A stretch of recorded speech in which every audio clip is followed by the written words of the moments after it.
네, 지금부터는 어제 있었던 문재인 대통령과 국민 간의 대화 내용 그리고 여론 반응을 살펴보겠습니다.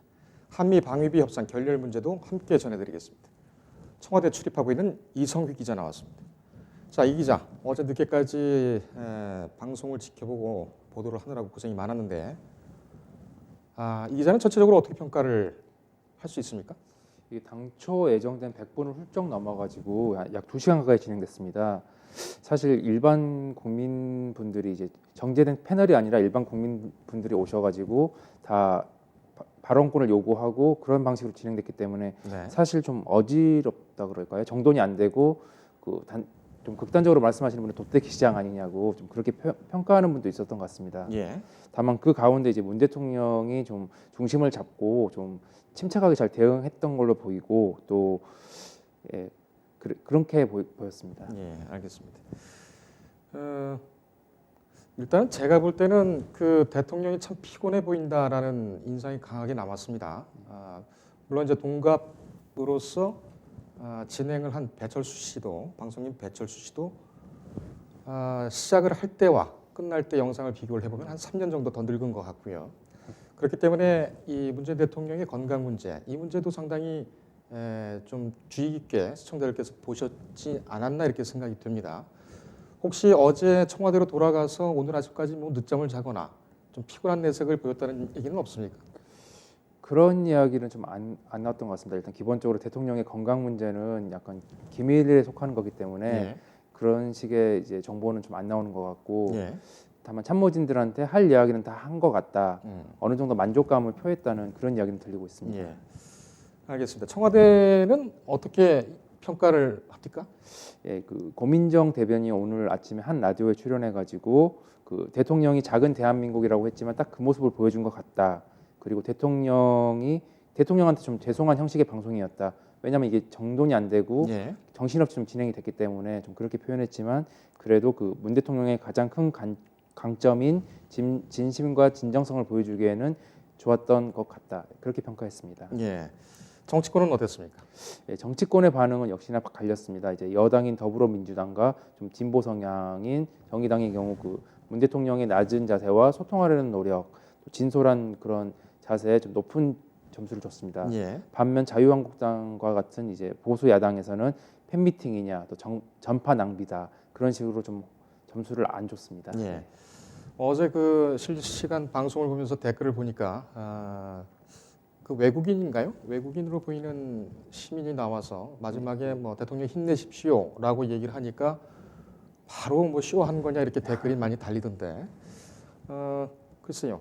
아주 완전히 날것의 대화를 보여줬다는 것에 대해서는 그리고 또 그런 시도를 했다는 것에 대해서는 평가를 받을 만하지 않는가 이렇게 또 생각이 되네요. 알겠습니다. 자, 이 방위비 분담금 얘기 좀 해보겠습니다. 뭐 정보위원회 위원장이 가서 뭐 그 미국 측으로부터 또 얘기도 듣고 이런 얘기 뒷얘기도 상당히 좀 많이 나오고 있는데 결국 결렬이 됐어요. 예, 그 어제 있었던 일인데 그 한미 양국 대표단이 이틀 동안 있었던 그 협상 3차 회의가 있었는데 이제 예. 시작한 지 90분 만에 결렬이 됐습니다. 좀 이게 이례적으로 진행됐는데요. 네. 그 미국 측이 먼저 일어나 가지고 더 이상 더 협상을 못 하겠다. 더 좋은 조건을 가지고 와라. 그런 식으로 바라고 다리를 떴고 또 곧바로 기자회견을 잡고 이런 협상은 좀 마음에 안 든다. 그런 식으로 노골적으로 이야기하고 떠났습니다. 예. 그리고 한국 측도 한 2시간 뒤에 미국과의 원칙적인 입장 차이가 좀 크다. 그런 식으로 토로했습니다. 예. 사실 그 협상이 20년 넘게 지금 진행되고 있는데 이런 식으로 결렬된 거는 거의 유례가 없는 일이어가지고 좀 양측 입장 차가 큰 걸로 보입니다. 예. 뭐 방위비에 대해서 관심이 있는 분이나 없는 분이나 또 경제적인 어떤 개념이 없는 분들도 50억 달러. 이거 갑자기 왜 이렇게 크게 늘려서 달라고 하는 겁니까? 이게 사실 50억 달러 요구는 하루 이틀 나온 게 아닙니다. 이제 트럼프 대통령이 취임하고 나서 그 아메리칸 퍼스트라고 항상 미국 우선이다. 그래서 미국이 부자 나라들을 좀 공짜로 지금 우리가 지금까지 지켜주고 있었다. 좀 그런 인식을 갖고 있습니다. 예. 지금 또 미국 재선 이제 나서고 있는데 네. 공공연하게 부자 나라한테 돈을 더 받겠다. 예. 그런 입장을 내고 있습니다. 그래서 50억 달러 정도는 받아야 한다. 그런 입장인 것 같습니다. 그러면은 우리나라가 지금 생각하는 것과는 얼마나 차이가 있는 겁니까? 아직 그 양측 이 협상 중이고 그게 그래서 공개적으로 하지 않는데 우리 같은 경우는 이제 기존에 있던 SMA 틀에서 이제 주고 있는 주한미군의 주둔비 그쪽 안에서 최대한 줄 수 있는 만큼 주겠지만 50억 달러는 무리겠죠. 네. 예. 그래서 작년에 올해 초에 합의됐던 것 따르면 8% 정도 인상이 됐는데 네. 아마 그 정도 수준이 아닐까 그렇게 생각합니다. 네, 다른 것도 아니고 방위비 문제고 또 금전적인 문제이기 때문에 양측 입장 차가 클 수밖에는 없겠다 이렇게는 볼 수 있겠으나 어제 회의가 이런 식으로 결렬된 거는 상당히 좀 이례적이죠. 그렇죠.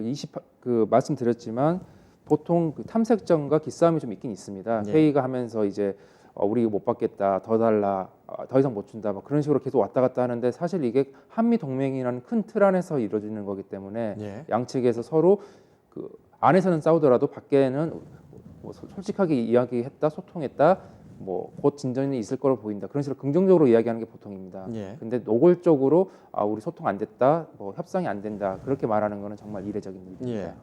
미국 같은 경우에는 뭐 이런 문제가 있더라도 정치적인 또는 외교적인 그런 제스처를 취하는 것이 보통이었는데 더 황당한 것은 그 해리 해리스 주한 미국 대사 그 우리 국회 정보위원장인 이해운 의원을 관저로 불러서 이 돈 얘기를 했단 말이죠. 그건 뭔 얘기입니까?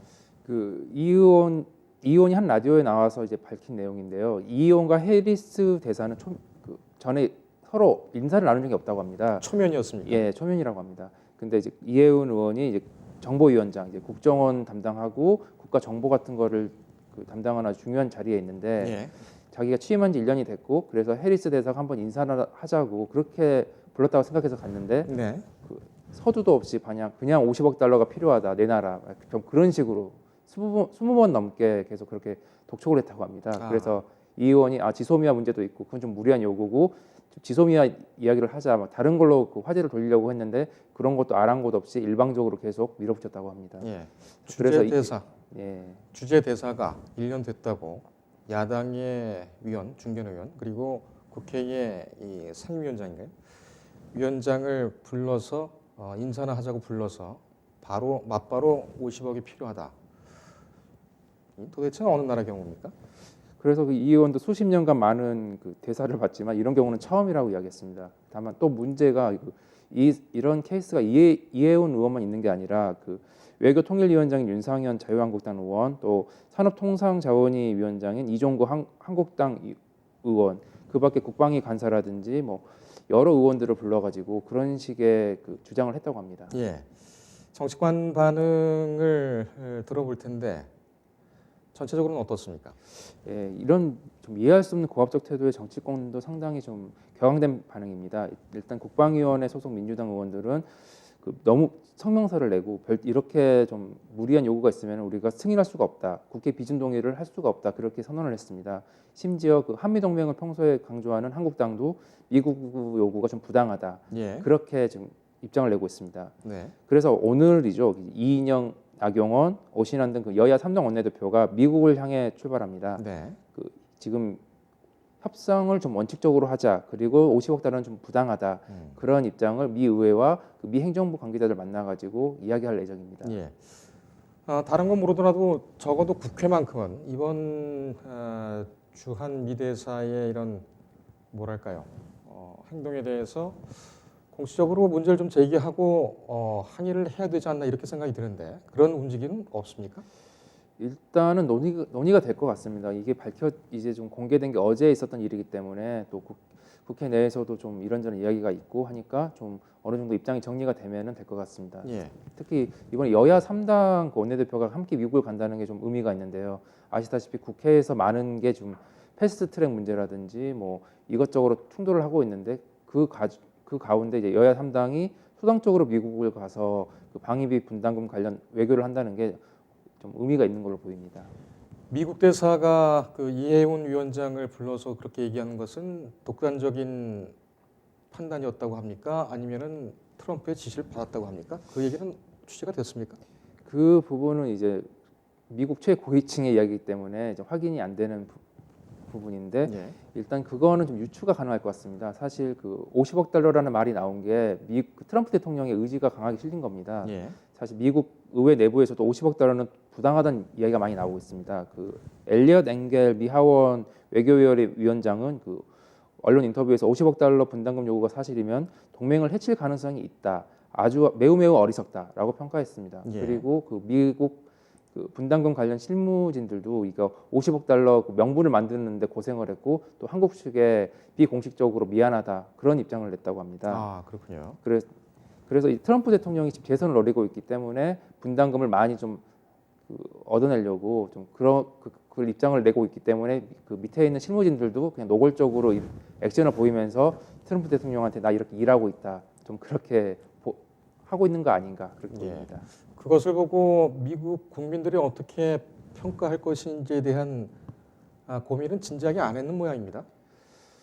그 미국 국민들이 사실 그렇게 외교적인 문제에 대해서 크게 관심이 없습니다. 일단은 중요한 건 동맹의 가치가 좀 어떻게 해야지 동맹의 가치가 좀 더 발전할까 그런 거를 좀 구분하기보다는 자국에 어떤 게 좀 이익이 될까 일단 눈에 보이는 돈이 얼마나 들어오나 좀 그런 거에 더 관심이 있는 편이기 때문에 예. 트럼프 대통령 입장에서는 일단 동맹 간의 가치를 좀 더 그 경제인 출신이지 않겠습니까? 예. 그래서 동맹 가치라기보다는 경제적인 그쪽을 더 보는 것 같습니다. 그런 프레임으로 가고 있다 이거군요. 근데 지금 미국 같은 경우는 방위 분담이 우리뿐만 아니라 일본과 독일하고도 겹쳐 있죠. 예, 그렇습니다. 독일이나 일본한테는 지금 어떻게 나오고 있습니까?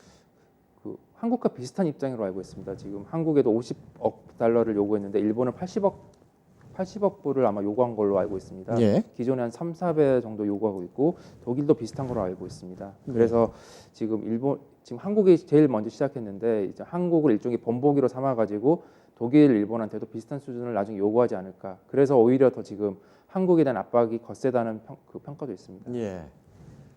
지금 뭐 50억 달러 같은 경우에는 하도 어처구니 없는 금액이어서 협상을 하면서 가격이 내려갈 것이다 이런 전망도 나오고 있습니다.